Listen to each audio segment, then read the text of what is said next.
Hello, everyone. Welcome, welcome. Welcome back into the Great Hall tonight on the last evening of the 47th Annual Appalachian Writers Workshop. That's a moment for applause. Thank you. Thank you all so much for being here this week and for the attention and care that you've given to your classes and your readings, and here in the evenings for the wonderful evening programs that we've had. And tonight it will be equally as amazing as everything we've experienced so far this week. We are pleased to have Margaret Renkl with us to do the Jim Wayne Miller James Steele Keynote Address.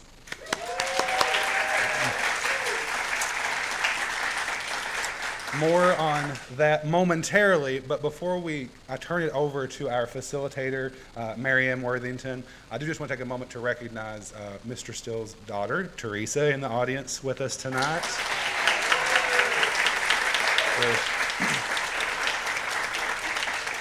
We're grateful that she is here with us again this year. Thank you so much. Mr. Miller's family couldn't be here. They're often here with us, but tonight we're unable to attend, so we send them well wishes as well. But with that, I'm going to do a little stage switcheroo, and in that process, I'm going to turn it over to Mary Ann Worthington, our writer in residence.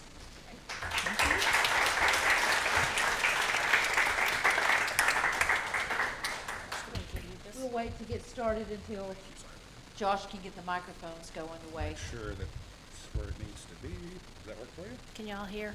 Do a little test. Now can you hear? Yes. Good? Excellent. Thanks.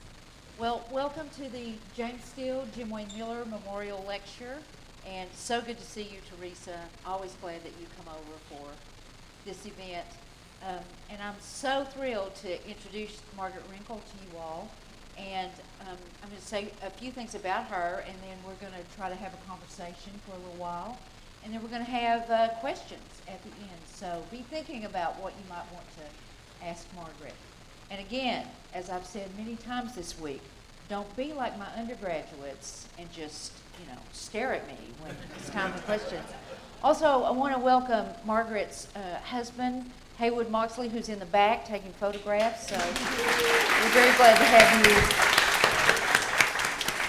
So let me tell you a couple of things about Margaret. She was born in Lower Alabama, and she grew up in Birmingham.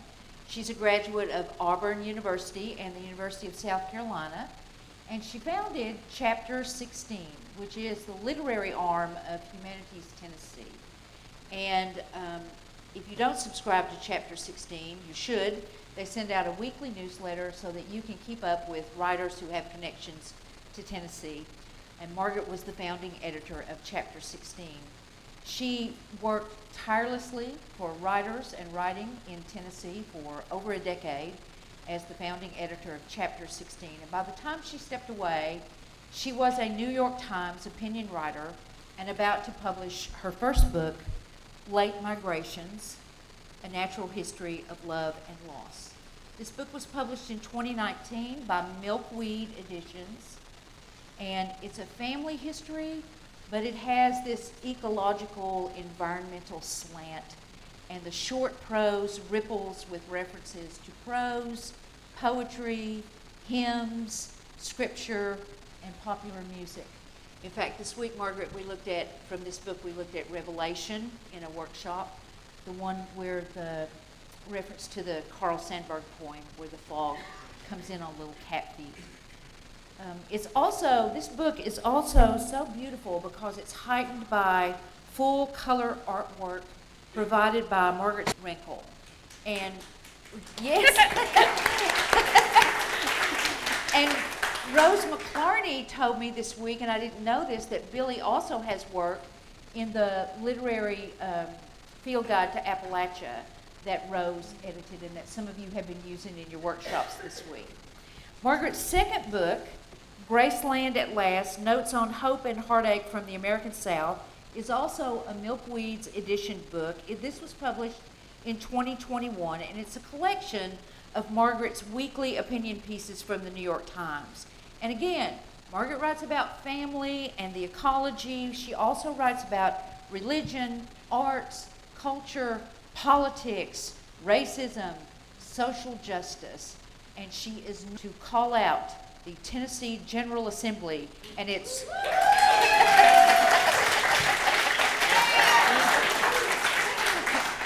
and its, quote, long tradition of defying common sense. Yeah. And then her third book, which was published last year by Spiegel and... And I signed up for classes as an English major, and I never looked back. Yeah, that's great.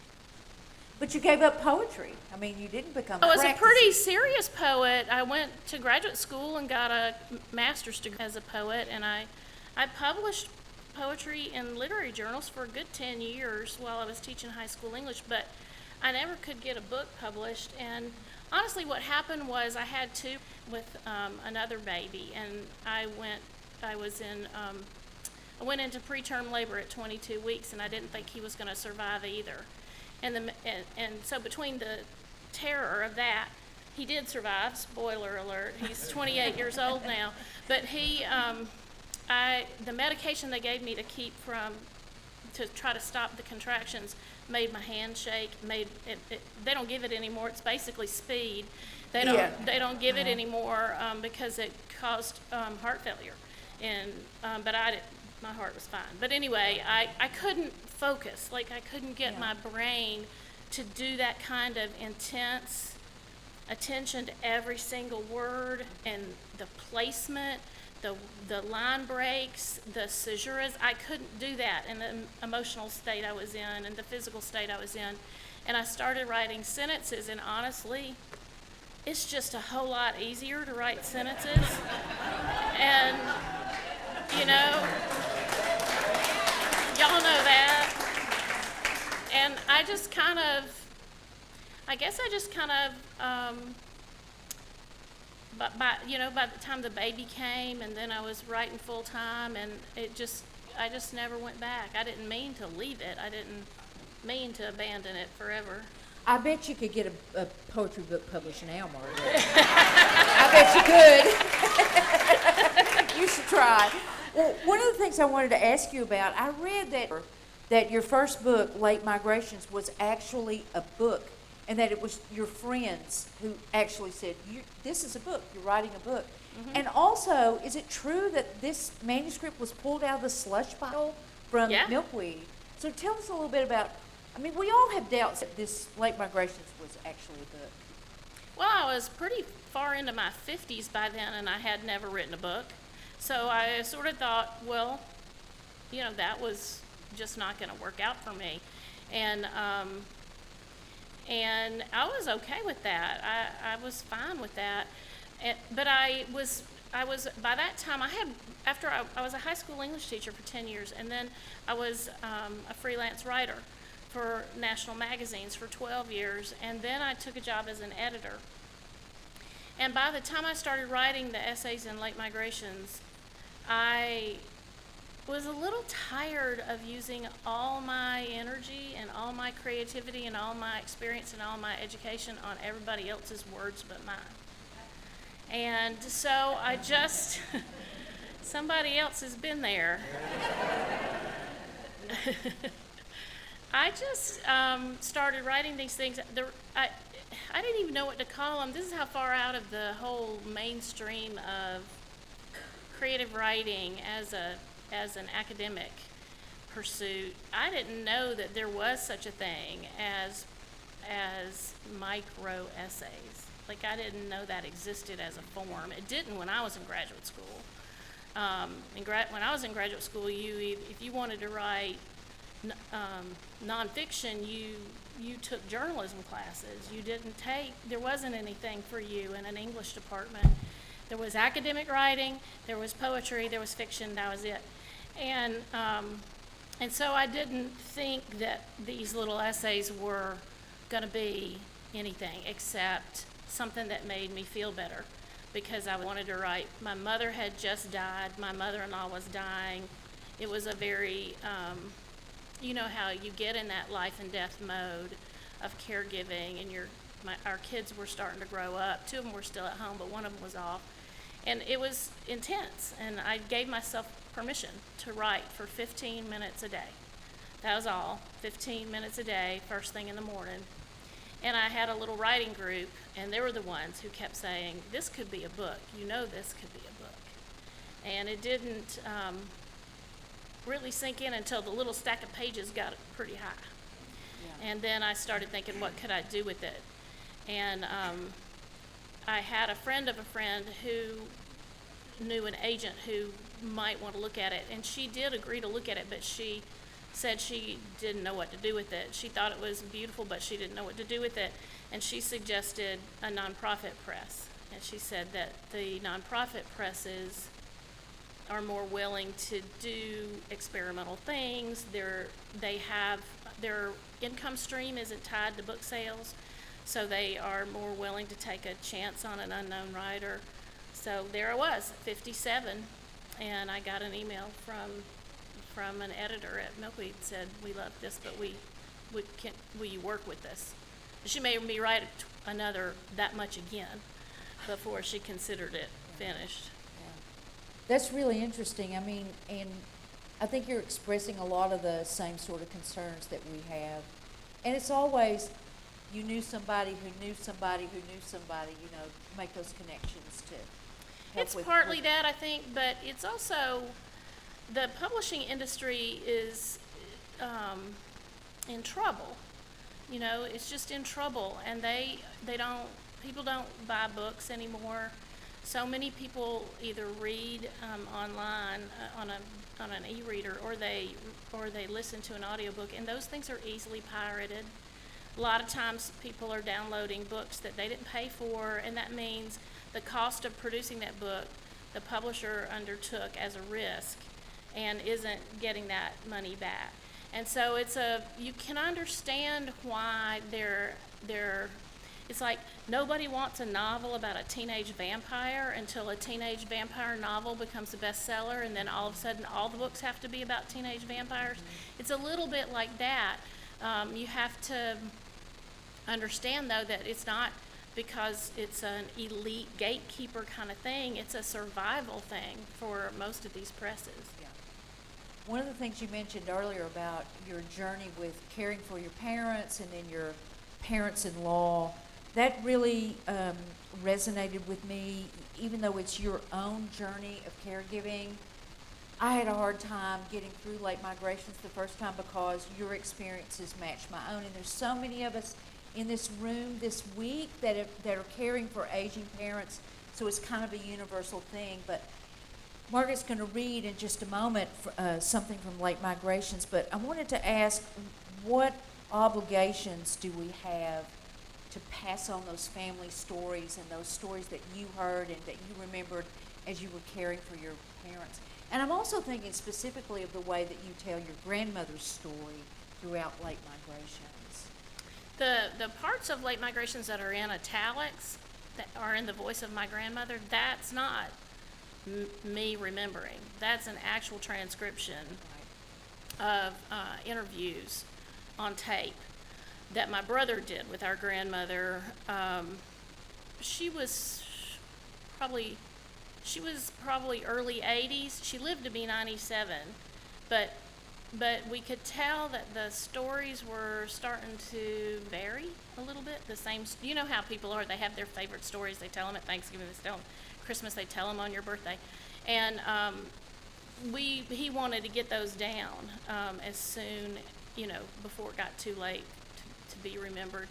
And they were invaluable to me, because when my memories, this is one question that people who write nonfiction have to wrestle with, is how much of the imperfection of human memory can you rely on when you're writing your own story or the experience. And it helps to have now that the memoirs of somebody who's just lived an ordinary life,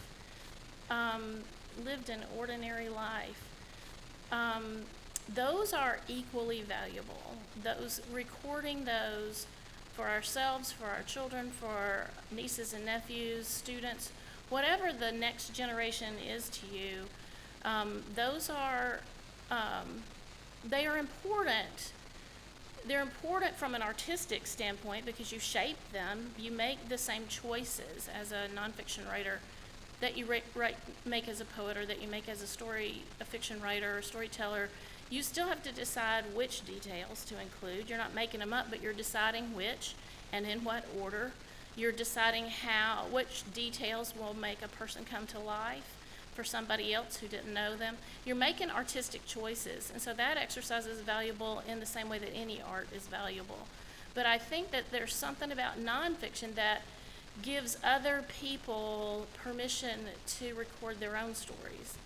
And we live in a time, especially in this region, and I don't just mean Appalachia, I mean the South writ large, where people misunderstand us. They make assumptions about us. They think they know who we are. They think they know what we value. They think that we are stupid. They think that we are mean. And anytime we tell these true stories of our own families, we enrich the human understanding of complexity. And we see that people aren't only how they vote. People aren't only what they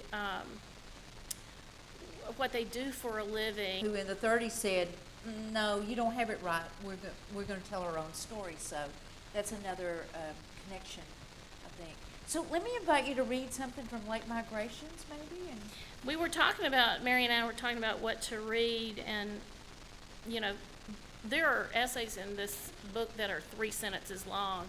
This is one of the longer ones. I'm telling you, when you write in 15-minute doses, what comes out is short.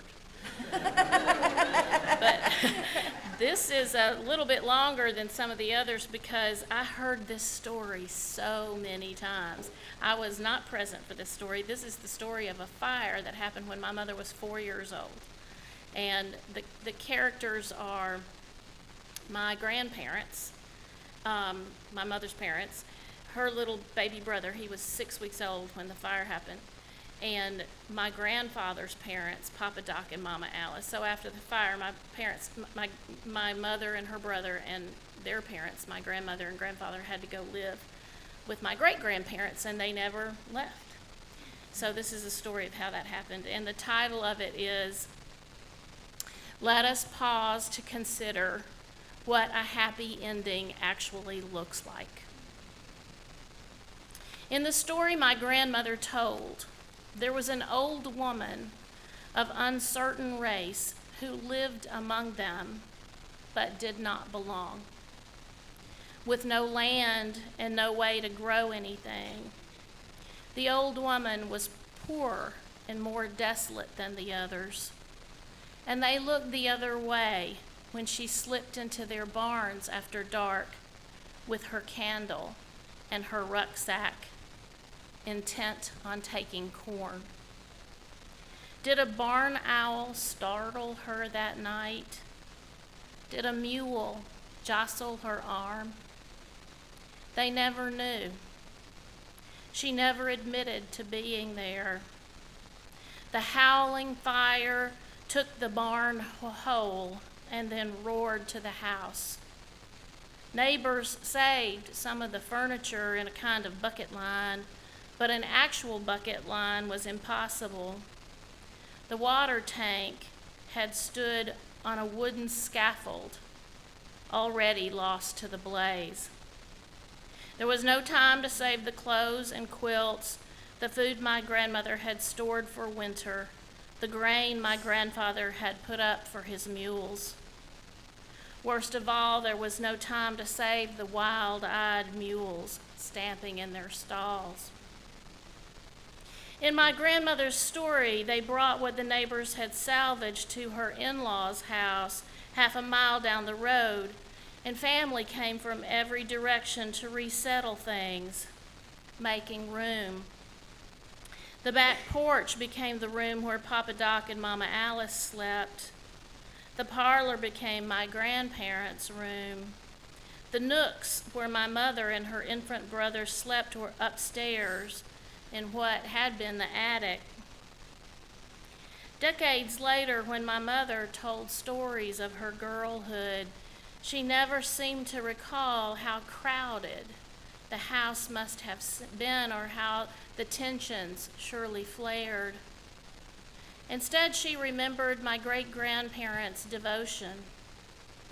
Every day, Papa Doc would leave for calls with his black bag, or on slow mornings, head to the store to pick up the mail.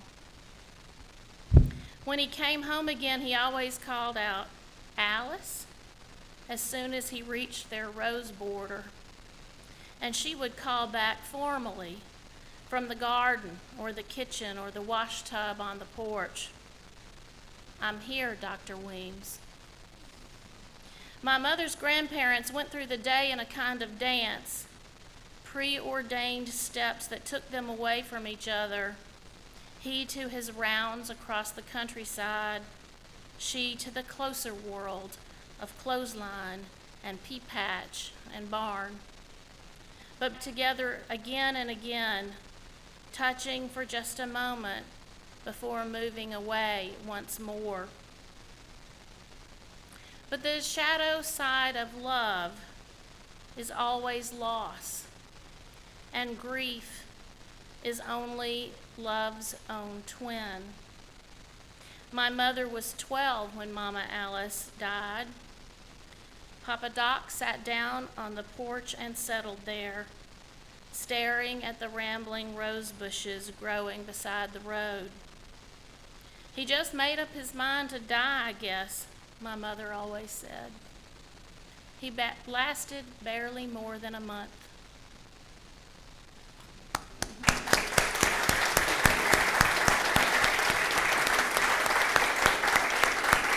Thank you. I wonder if we could move into your role as journalist, and if you could tell us a little bit about the ins and outs of what it's like to be a weekly columnist for the New York Times. Well, I have to clarify, I'm not a columnist. The real columnists are the sort of the first string. I'm sort of the B string. But it's these days hardly any of the writers in the opinion department go into the office. The editors do, but all the writers are scattered everywhere. I've been inside the building of the New York Times twice in my whole life, but it's just so I try to put guardrails around that work because it's the kind of work that could take every minute of every day if you let it, and I don't want to let it. So I save Monday and Tuesday for stuff like this, for talks or writing books or doing interviews or whatever from the other side, not the interviewing side. And then on Wednesday, I usually my editor and I'll have a conversation about what the next 2 or 3 or 4 might look like, if there's not any breaking news that I need to respond to. This week I wrote about neo-Nazis walking in Nashville. That wasn't on the schedule, but there they were. There they were. So we can jigger things around a little bit, but on Wednesday I usually spend doing research, and if I need to do finding the experts to interview. On Thursday I usually spend the day drafting, and on Friday I do one more pass first thing in the morning. I send it to my editor, and then there's the back and forth with his editing, and then his editor's editing, and then the copy editor's editing. It usually takes all day, right up until about sometimes 9 o'clock at night on Friday night. And then it appears on Mondays. Mm-hmm. Right. So did your training as a poet help you be a journalist? And your training as a journalist, did it help you be a better nonfiction writer? How do you find a difference in the skills that you have to use as a journalist or an opinion writer as opposed to telling a personal story? I think that's an interesting question. I don't know that I've ever really thought of it quite that way.